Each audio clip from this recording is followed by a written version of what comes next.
Bom dia a todos. Mais um domingo aqui juntos, né?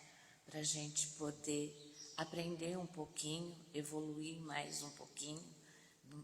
Queria, em primeiro lugar, dar parabéns aos pais encarnados e os desencarnados que aqui se encontram nesse dia, né? A gente costuma falar que dia de pai, dia de mãe não é um dia só, são todos os dias, mas como a gente tem no calendário, então que seja um dia muito abençoado a todos e aos outros também, que o nosso domingo seja muito abençoado, que hoje a gente possa sair daqui com mais um aprendizado, com mais um degrauzinho, né, na nossa escada da evolução. E cada dia mais eu tenho certeza que Deus não faz nada por acaso. Ele faz as coisas muito... Ele é perfeito, né? Mas Ele nos mostra também que é perfeito.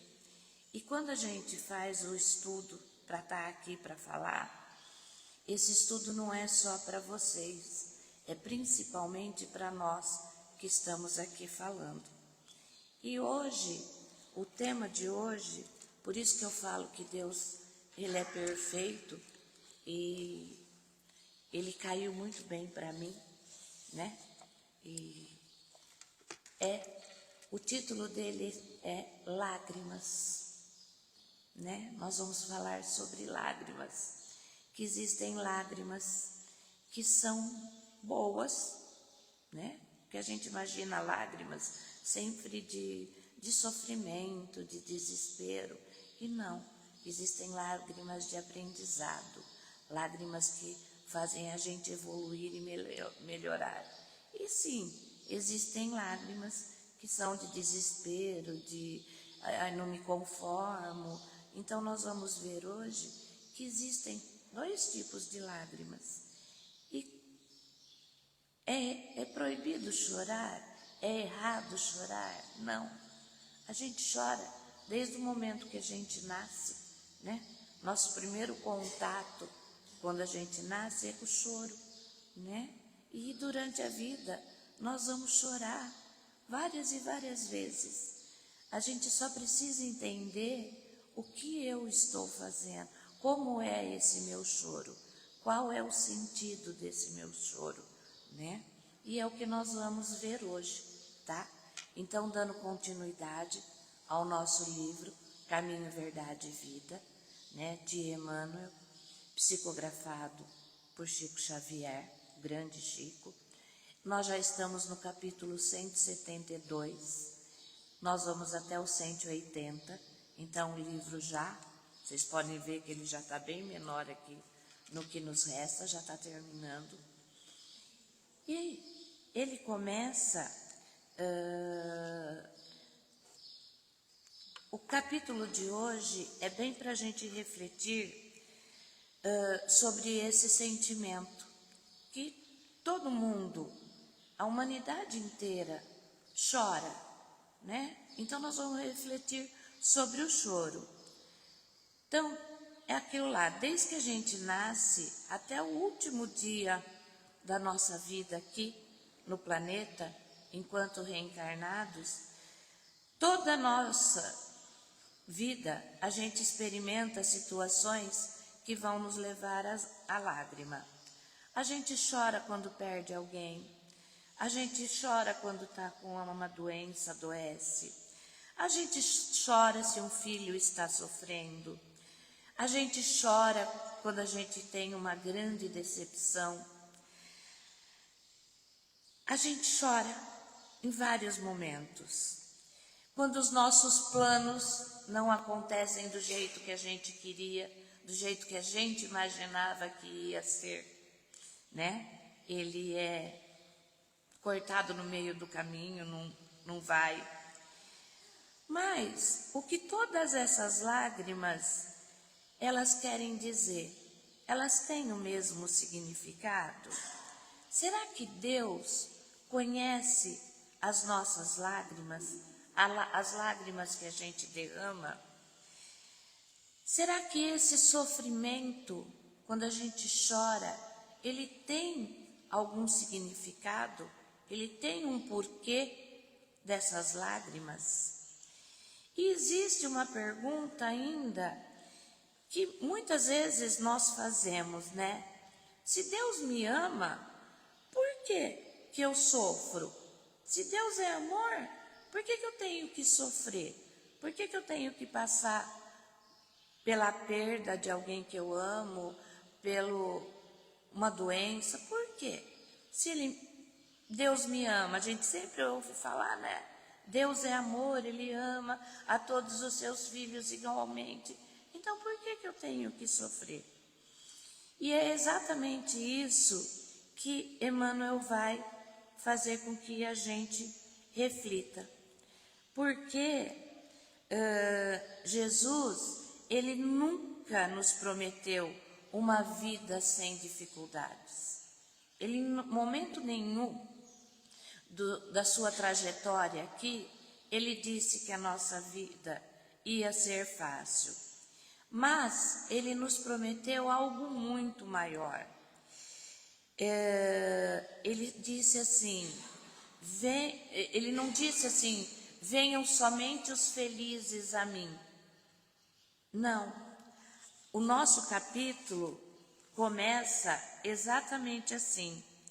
Vinde a mim todos os que estáis cansados e oprimidos, e eu vos aliviarei.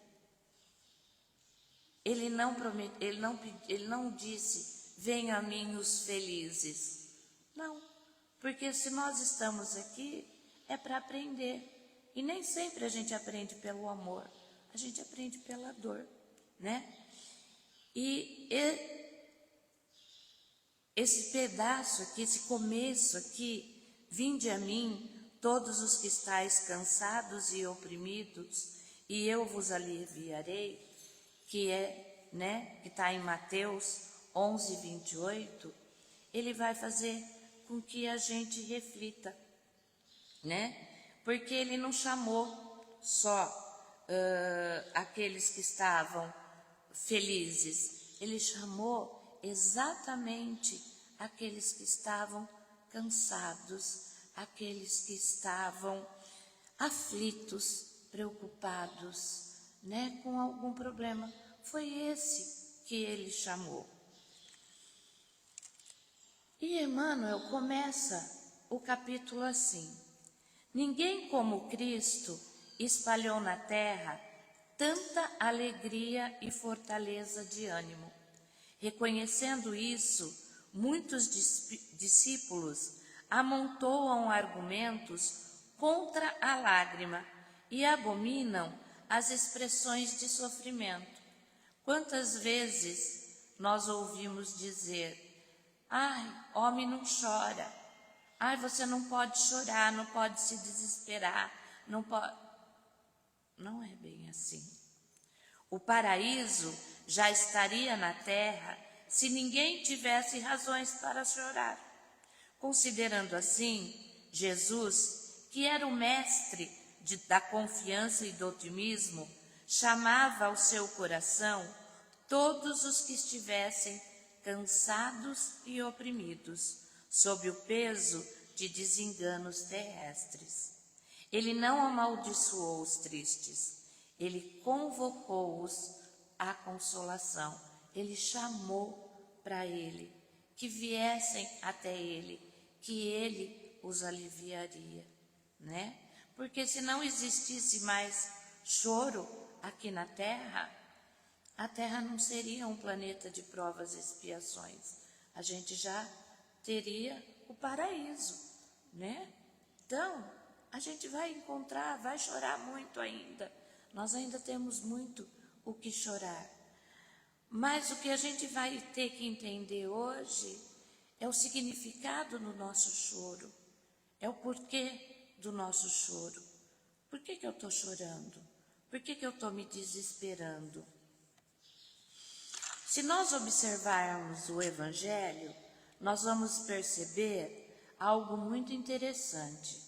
Jesus jamais criticou quem sofria. Ele nunca criticou nenhum. O tanto que ele diz, né? Vinde a mim, aqueles que estão cansados, oprimidos. Ele nunca criticou. Ao contrário, ele consolava, ele acolhia, ele fortalecia, ele compreendia, né? O próprio Cristo, ele emocionou-se profundamente da dor humana. O Evangelho mostra Jesus chorando diante do túmulo de Lázaro. O Evangelho nos mostra Maria chorando aos pés da cruz. Era sinal de fraqueza de Maria? Não, porque ela diz, seja feita a sua vontade. Era um choro de uma mãe que entendia o que estava lógico, doía, era o filho dela, aquele que ela criou desde pequeno, mas ela entendia que ele tinha uma missão e que ela chegava ao fim naquele momento. Pedro chorou após negar Jesus. Ele chorou, ele se arrependeu. Paulo chorou quando ele percebeu todos os seus erros. Isso nos mostra que sentir tristeza não significa falta de fé. O tanto que Maria diz aos prantos, seja feita a sua vontade. A fé verdadeira não elimina o sofrimento, ela nos ensina a atravessá-lo. Quando eu tenho fé, eu não deixo de sofrer, eu só aprendo como eu vou enfrentar esse meu sofrimento. Se eu vou me entregar, vou ficar lá chorando e entregar, ou se eu vou chorar sim, mas eu vou me reerguer, essas lágrimas vão limpar tudo aquilo que está de mágoa aqui dentro, vou me reerguer e vou enfrentar tudo de novo. O problema não é chorar, o problema é perder a esperança. Então eu posso chorar, eu não posso perder a esperança, porque tudo passa, tudo na nossa vida passa, nada é eterno, nenhum sofrimento é eterno. Eu acredito aqui que vocês já passaram por tantos sofrimentos, por tantas dores, e passaram, estão aqui, se reergueram, estão aqui prontos a aprender e a evoluir. No capítulo Bem-aventurados os aflitos, nós aprendemos que as aflições da vida possuem causas justas e educativas. Então nós aprendemos que quando nós sofremos, não é à toa, não é simplesmente porque Deus é ruim, Ele quer que a gente sofra. Não, é igual quando a gente dá bronca num filho, coloca um filho de castigo, nós não estamos querendo o mal dele, a gente está querendo que ele aprenda. Então quando Deus coloca nas nossas vidas sofrimento, provações, é para que a gente aprenda. Alguma lição a gente vai tirar de tudo isso. Toda experiência possui finalidade de crescimento espiritual. Assim, quando choramos, Deus não nos abandona, Ele permanece ao nosso lado. Então, quando a gente está sofrendo, nós não estamos sozinhos, Deus está ao nosso lado. Isso é certeza, que Ele está ali, nos amparando, nos intuindo, nos mostrando. Quantas vezes a gente diz ou pensa, por que isso está acontecendo comigo? Eu não mereço passar por isso. Ou então, nossa, eu sou espírita e mesmo assim eu estou sofrendo. Eu conheço, eu não devia estar sofrendo. E aí, o Espiritismo, ele nos ensina a mudar essa pergunta. Em vez de perguntar, por que isso aconteceu comigo? eu vou perguntar, quando eu pergunto, né, por que aconteceu comigo, por que comigo, eu vou perguntar, o que Deus deseja que eu aprenda com essa experiência, com esse sofrimento? Qual é o aprendizado? O que eu vou aprender? Essa simples mudança já transforma completamente a nossa visão de vida. Quando a gente nos perguntar o que Deus deseja que eu aprenda com essa experiência, com esse sofrimento, o modo de ver a vida, ele já é outro, né? A doutrina espírita nunca afirmou que a fé elimina todos os problemas. Em momento nenhum a gente lê em algum lugar que se eu tenho fé, eu não tenho problema. Eu tenho fé e eu vou ter problema. E é nesse momento do problema que eu vou mostrar a minha fé. Ela ensina que a fé nos dá força para atravessar esses problemas. Quem acredita na imortalidade da alma sofre sim. Ninguém falou que não vai ter sofrimento, mas sofre diferente, de uma maneira diferente, porque sabe que tudo vai passar, que esse sofrimento não é eterno, ele vai passar, uma hora ele passa. Às vezes para a gente, nossa, demora, mas ele vai passar. E Emmanuel continua aqui. Muita gente acredita na lágrima sintonia de fraqueza espiritual. Então, quando eu choro, é porque eu não tenho fé, é porque eu não acredito. No entanto, Maria soluçou no Calvário, Pedro lastimou-se depois da negação, Paulo mergulhou-se em pranto às portas de Damasco. Os primeiros cristãos choraram quando foram jogados nos circos dos martírios, quando foram jogados aos leões, mas nenhum deles derramou lágrimas sem esperança. Eles choraram, mas eles sabiam que aquilo era para o melhor.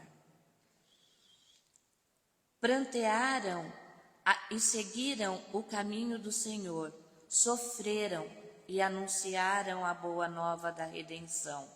Padeceram e morreram leais à confiança suprema. O cansaço experimentado por amor ao Cristo converte-se em fortaleza. As cadeias levadas ao seu olhar magnânimo transformam-se em laços divinos de salvação. Então a gente começa a entender, quando a gente vê esse sofrimento de uma outra maneira, quando a gente vê essas lágrimas de uma outra maneira. Emmanuel, aqui, ele quer nos mostrar que o sofrimento, ele nos ajuda a purificar o nosso coração. Deus não tem prazer em nos ver sofrer. Não é prazeroso para Deus nos ver sofrer. Jamais. Jamais Deus quer que um filho sofra.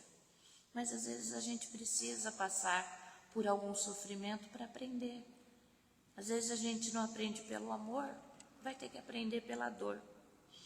Existem lágrimas que salvam e lágrimas que adoecem. As lágrimas nascidas dos mais sinceros e construtivos filtros de redenção e vida são lágrimas que salvam. As que procedem do desespero tornam-se venenos mortais. Então, quando eu choro, mas eu entendo que aquele momento vai passar e eu creio nisso, e me reergo, são lágrimas de salvação. Quando eu me entrego àquelas lágrimas e só fico pensando, eu estou sofrendo, Deus não é justo, isso não devia estar acontecendo comigo. Essas lágrimas se tornam venenos, porque elas vão nos levando cada vez mais para baixo, cada vez mais sofrimento. Muitas vezes é somente nas dificuldades que conseguimos perceber aquilo que realmente tem valor. Então, às vezes a gente tem que sofrer para dar valor às coisas. Porque quando está tudo bem, nós esquecemos de fazer uma oração, nós esquecemos de ser gratos, esquecemos de ser humildes, né? E aí, quando aparece alguma prova, alguma coisa, aí nosso coração desperta. Começamos a refletir, começamos a rezar, aprendemos a valorizar a família, a amizade, a saúde, o tempo, as oportunidades. Aí as lágrimas se tornam um convite à renovação. Há pessoas que choram e depois do sofrimento tornam-se mais humildes, mais pacientes, mais caridosas, mais próximas de Deus. Essas lágrimas purificam, mas também existem lágrimas de revolta. São aquelas em que a pessoa pergunta: por que só comigo? Deus me abandonou, nada vale a pena. Então eu me entrego ao sofrimento. Essas lágrimas alimentam o desespero. O sofrimento é parecido, o resultado é completamente diferente. Por isso que nós falamos que existem 2 tipos de lágrimas, né? Aquelas lágrimas que vão nos purificar, que vão nos ajudar a evoluir, e as lágrimas que vão só nos levar ao desespero, ao desânimo, né? A entregar. A gente pode pensar assim, uma pessoa que perdeu um emprego. Naquele momento, ela pensa que a vida dela acabou. Estou desempregado, tenho família, Ela pensa que a vida acabou. Mas, depois, ela encontra uma oportunidade melhor. Percebe que desenvolveu coragem, confiança, capacidade de recomeçar. E a dor transformou-se em aprendizado. No primeiro momento ela se desespera, sim, lógico. Perdeu o emprego, tem família, o que eu vou fazer? Mas com esse sofrimento, ela cria coragem de sair à procura de algo melhor e encontra. Quando a gente está disposto a encontrar algo melhor, a modificar, a gente encontra. E ela vê que aquela dor lá do começo foi um aprendizado para ela se tornar alguém melhor. E Emmanuel continua. Caracterizam-se as lágrimas através de origens específicas. Quando nascem da dor sincera e construtiva, são filtros de redenção e vida. No entanto, se procedem do desespero, são venenos mortais, que é o que nós vimos agora. E Allan Kardec, ele nos pergunta assim, ele perguntou, né? Por que Deus permite o sofrimento? E a resposta da espiritualidade é clara. Somos espíritos imortais. Estamos na Terra para aprender. Cada existência representa uma escola. As dificuldades fazem parte de um aprendizado. Nem todo sofrimento é consequência de erros passados. Muitas provas foram escolhidas antes da reencarnação para favorecer o nosso progresso. E essa compreensão disso, né, que não é sofrimento, é aprendizado, modifica completamente a nossa postura. Nós começamos a entender que não somos vítimas do destino. A gente nunca é vítima, a gente está aprendendo. Somos espíritos em evolução. E ninguém disse que para eu evoluir ia ser fácil. Quando a gente está na escola, a gente está estudando, a matéria parece tão difícil para eu realizar uma prova, aí eu vou lá, eu estudo, eu me dedico, e eu consigo fazer aquela prova, passar por aquela prova. Na nossa vida é a mesma coisa. A gente nunca pode esquecer que a nossa vida aqui na Terra é escola. Nós estamos numa escola de passagem só.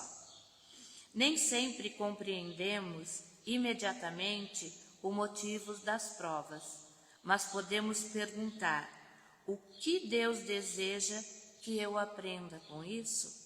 Em vez de eu perguntar por que Deus permite que eu sofra, por que Deus está fazendo isso comigo, a gente deve se perguntar: o que Deus quer que eu aprenda com isso? Porque com certeza Ele está querendo que a gente aprenda algo. No momento, às vezes, a gente não vai descobrir o porquê daquele sofrimento, mas com o tempo a gente consegue entender o porquê da gente estar passando, né? E quando nós entendemos isso, o porquê de estarmos passando por um sofrimento, né? A gente para de se revoltar, a gente começa a confiar, porque nós sabemos que Deus nunca erra, mesmo quando a gente não compreende os seus desígnios. Ele não está errado, Ele está fazendo porque a gente precisa aprender algo. E aí, quando eu entendo que tudo que eu passo na vida é aprendizado, a minha postura diante da vida se modifica e eu consigo me reerguer e evoluir, ir para frente. Eu não fico estagnada na dor, eu não fico parada. Muitas pessoas se entregam àquela dor, àquele sofrimento e param ali. Não, aquele sofrimento vai passar, aquela dor vai passar e a gente vai se reerguer e vai sair melhor do que a gente estava, com toda certeza. Talvez seja dentro de casa que derramemos a maior parte de nossas lágrimas. Os pais preocupados com os filhos, né, que se acham incompreendidos, casamentos difíceis, separações, doenças, conflitos. Mas o Espiritismo, ele ensina que a família é o nosso maior campo de aprendizado. É na família que a gente tem as maiores lições para a nossa vida. É ali, são eles que nos ensinam. Os filhos, os companheiros, pai, mãe, é a família que vai ensinar para a gente. É justamente convivendo com pessoas diferentes que desenvolvemos paciência, perdão, renúncia, compreensão, amor. Muitas vezes Deus utiliza a convivência familiar para lapidar o nosso espírito. E a gente nunca pode esquecer que fomos nós que escolhemos a família que temos, né? Nós que escolhemos. Eles nos escolheram também, os filhos nos escolheram, nós escolhemos os nossos pais, nós escolhemos os nossos companheiros, as nossas companheiras, fomos nós que escolhemos tudo isso. Então, a gente não pode se revoltar, a gente tem que tentar entender, compreender e passar, né? Quando alguém nos magoa dentro da família, estamos aprendendo a amar, não apenas aqueles que nos agradam, mas principalmente aqueles que desafiam nossa capacidade de perdoar. Na família, quando alguém magoa, nossa, é tão mais difícil do que alguém na rua, né? Quando é dentro de casa, um filho fala mais áspero com a gente, o companheiro ou a companheira fala mais áspero. É tão difícil, né? Dói tanto, mas é ali que a gente aprende a perdoar e amar incondicionalmente. A enfermidade também costuma despertar medo. Entretanto, pela visão espírita, ela também pode representar oportunidade de crescimento. A doença pode ensinar paciência, resignação, humildade, fé, solidariedade.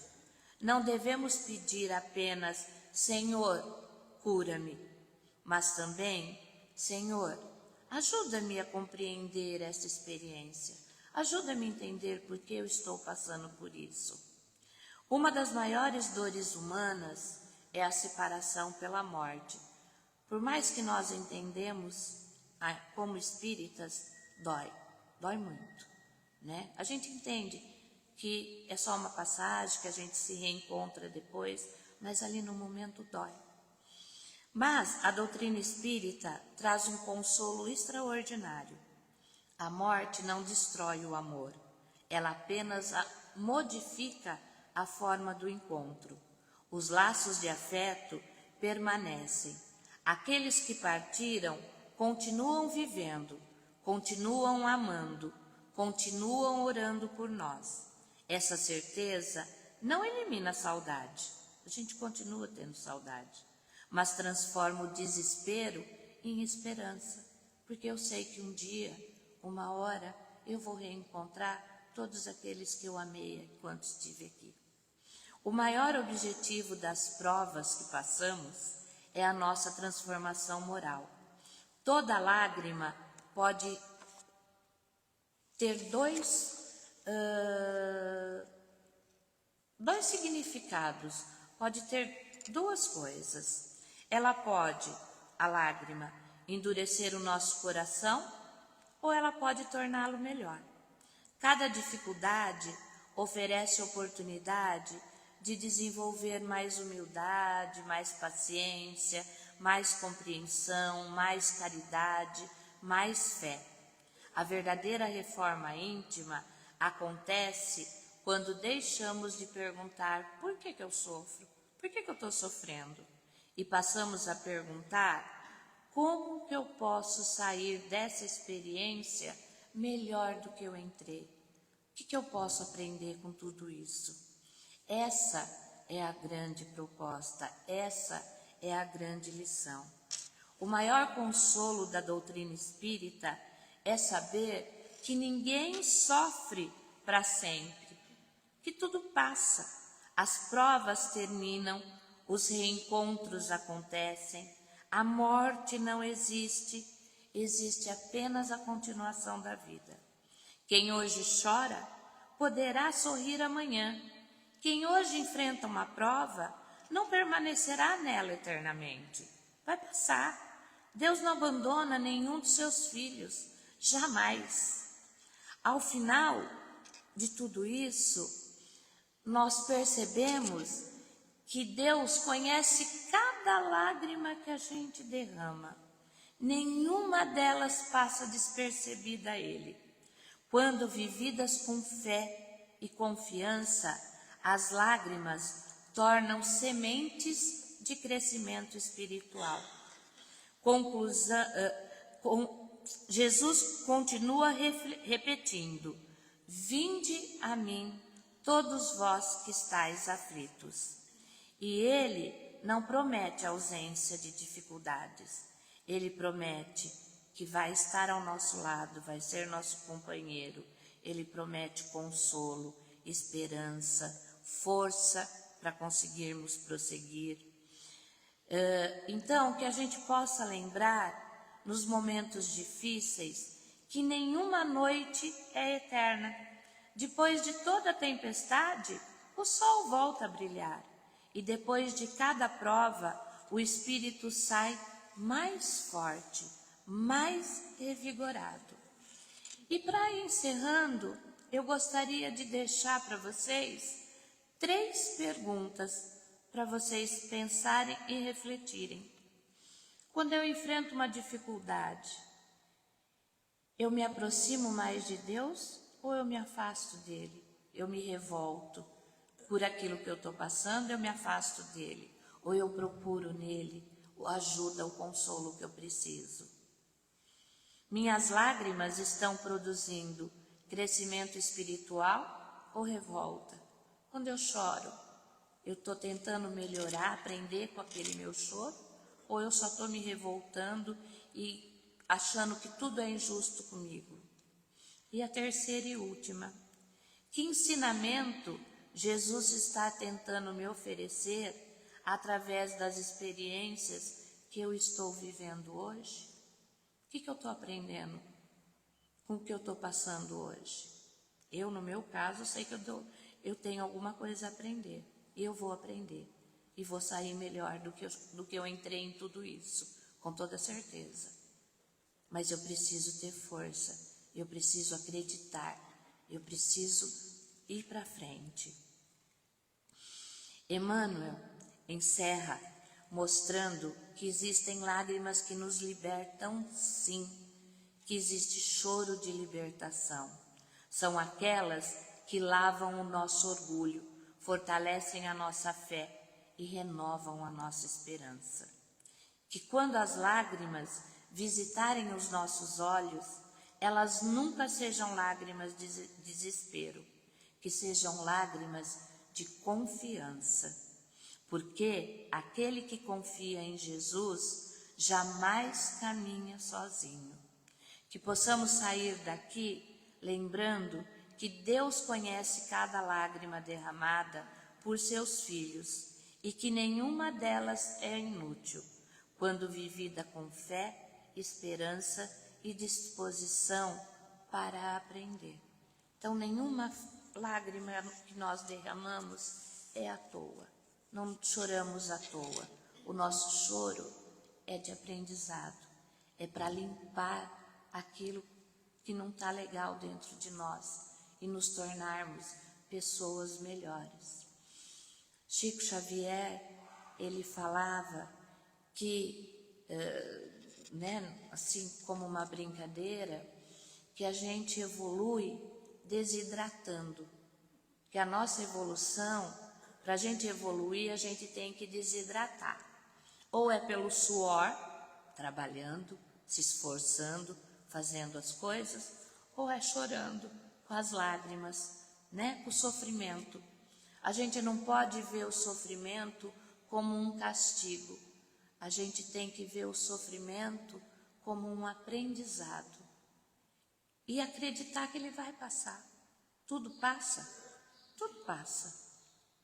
Tudo. Nada é eterno.